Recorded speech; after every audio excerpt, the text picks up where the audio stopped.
अस्सलाम वालेकुम dear student. आज हम सॉल्व करेंगे क्वेश्चन नंबर 3 एक्सरसाइज 3.1। ये जो क्वेश्चन है ये बहुत ही इम्पोर्टेंट क्वेश्चन है। तो सबसे पहले क्वेश्चन गिवन है f(a6 + a4 = 6 and a6 - a4 = 2/3। Find the arithmetic sequence.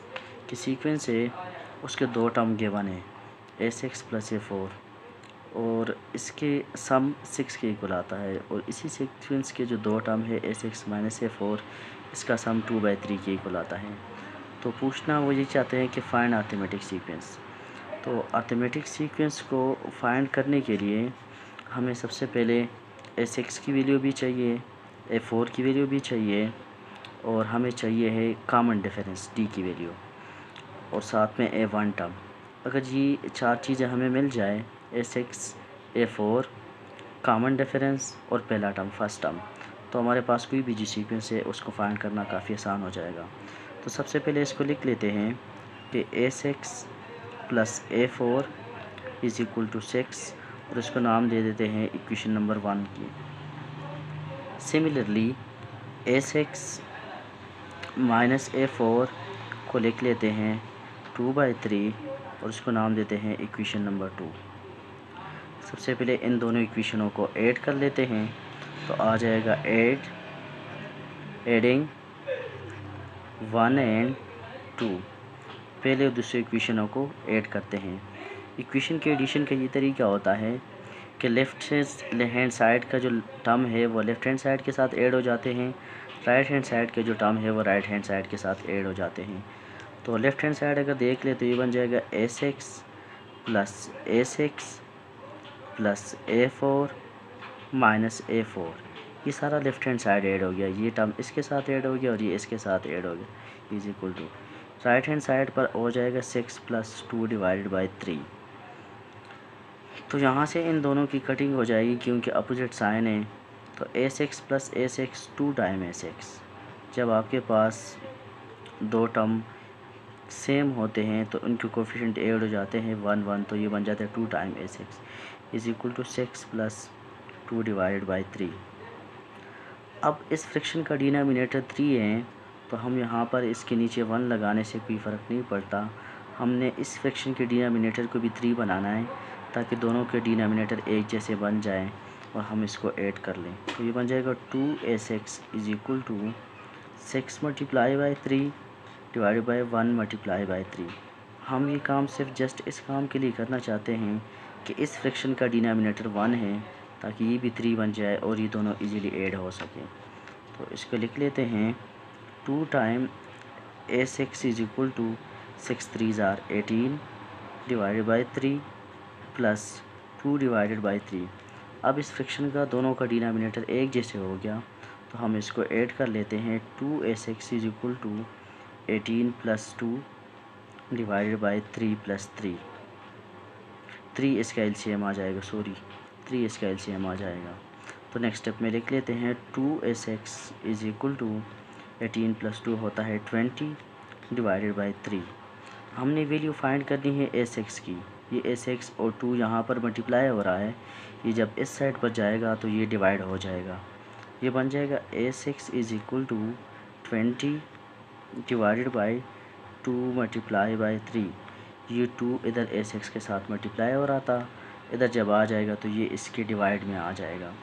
ये बन जाएगा a6 = 20 / 2 3 = 6। तो ये हमारे पास जो हमने पहला काम फाइंड करना था कि हमने इक्वेशन 1 और इक्वेशन 2 दोनों को ऐड कर लिया, और हमें पहला टर्म जो मिल गया a6 वो हमने कैलकुलेट कर लिया। अब हम a6 की वैल्यू पुट करेंगे किसी भी एक इक्वेशन में, इक्वेशन 1 में या इक्वेशन 2 में, किसी एक में आप पुट कर सकते हैं, और हम a4 की वैल्यू निकालेंगे। तो स्टार्ट करते हैं। इक्वेशन 1 को यहाँ से दोबारा लिख लेते हैं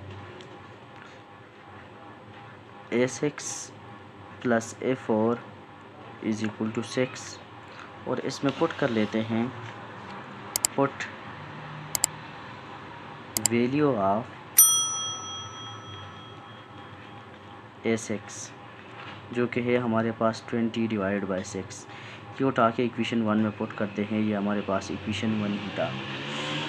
तो इसमें पुट कर लेते हैं, a6 की जगह पुट कर लेते हैं 20 divided by 6 plus a4 is equal to 6।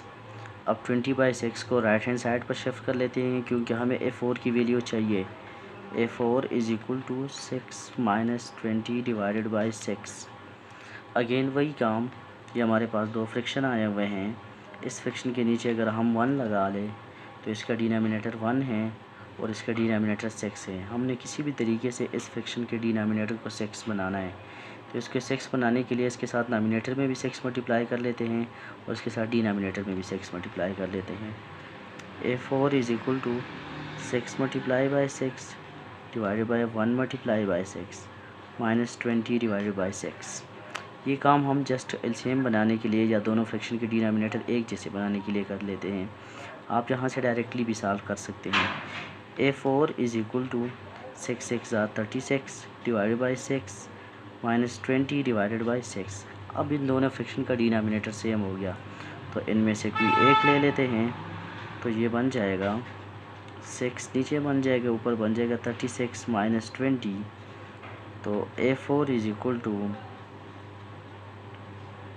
इसका आंसर आ जाएगा 6। ये आपका आंसर आ जाएगा 6 और 3 में टिश्यू निकाले 1, तो ये आंसर आ जाएगा 16 डिवाइडेड बाई 6। अगर हम कटिंग कर ले तो 2 8 are 16, सॉरी, अगर हम कटिंग कर लें तो a4 is equal to 16 divided by 8, तो 8 1s are 8 और 8 2s are 16। a4 is equal to 16 divided by 6, तो 2 3s are 6, 2 8s are 16।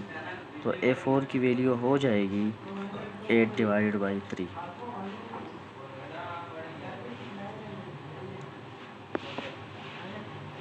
इसके बाद अब दो चीज़ों की वैल्यू,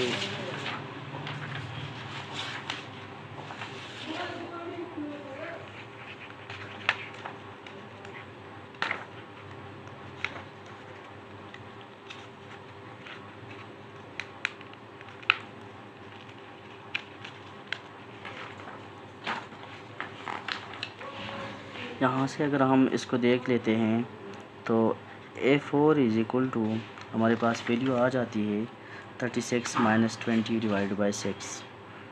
36 माइनस 20 डिवाइडेड बाई 6, तो 36 माइनस 20 डिवाइडेड बाई 6, तो a4 is equal to 36 minus 20 16 divided by 6, तो 2 3s are 6, 2 8s are 16। यहाँ पर हमने कटिंग कर ली।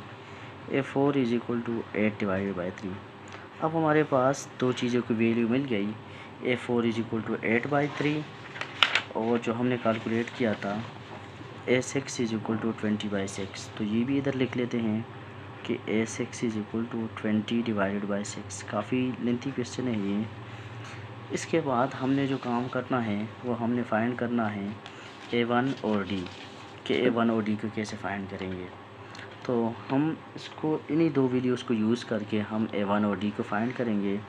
सबसे पहली बात, a4 इज़ इक्वल टू 8/3। इस a4 को हम लिख सकते हैं a1 plus 3d is equal to 8/3। इसको आप इक्वेशन नंबर 3 का नाम दे दें। सिमिलरली a6 जो है, a6 इज़ इक्वल टू 20/6। इसको हम लिख सकते हैं a6 is equal to a1 plus 5d। तो a1 plus 5d is equal to a6 की वैल्यू है 20/6। तो इसको आप इक्वेशन नंबर 4 कहते हैं।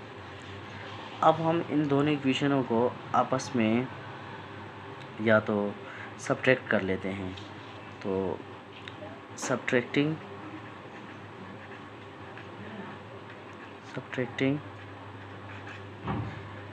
इक्वेशन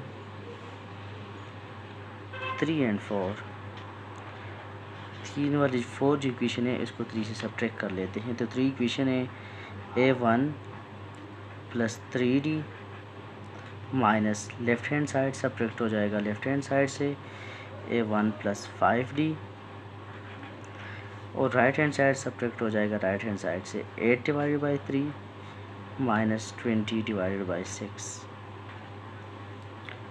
तो अगर हम इसको काट ले तो ये बन जाएगा A1 plus 3D minus multiply हो जाएगा तो ये बन जाएगा minus A1 minus plus minus minus 5D is equal to 8 divided by 3 minus, यहाँ पर अगर हम इसकी कटिंग कर लें 2 3s are 6 और 2 10s are 20, तो इसका आंसर आ जाएगा माइनस 10 डिवाइडेड बाई 3।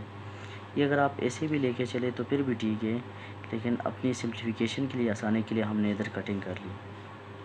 ये माइनस A1 और प्लस A1 ये दोनों कैंसिल हो जाएंगे, प्लस 3D और माइनस 5D, इसका आंसर आ जाएगा माइनस 2D। तो minus 2D is equal to यहाँ पर इन दोनों का एलसीएम 3 आ जाएगा और ऊपर बच जाएगा 8 माइनस 10। तो नेक्स्ट पेज पर इसको लेके चले जाते हैं। ये बन जाएगा minus 2D is equal to